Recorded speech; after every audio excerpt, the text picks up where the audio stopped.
Your party has lost the popular vote for the last 5 elections. There is a so-called blue wall of states in this country that vote for Democrats for president and have been doing the same thing since 1992. Part of the challenge is that your party is seen as the party of the rich. And I don't have to remind the gentleman on this stage, your last nominee for president reinforced that during the course of the campaign last year a few times. How do you shake that and win back the White House in 2016, that notion that your party represents the privileged, the rich, the few in this country? Well, I think stereotypes notwithstanding, and I understand that that those cliches exist. I think the real answer here for our party going forward, and for our party being a part of the answer for the country, is that all of us ought to understand in the jobs that we hold is that we serve all of the people.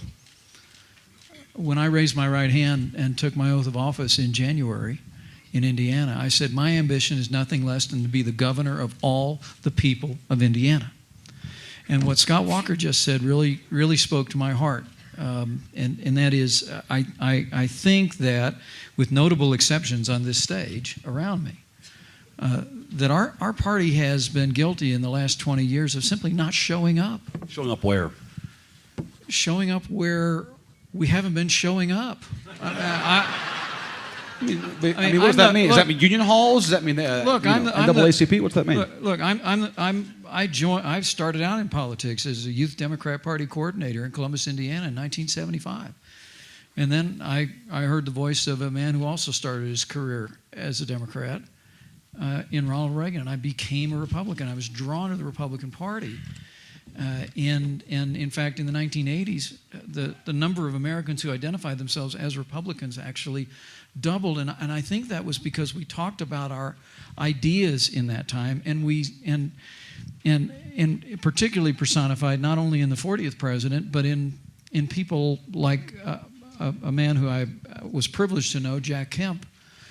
We understood that our ideals know no race, no creed, no color. These are solutions. When you put them into practice, they will create jobs and opportunities and prosperity and better schools for every American.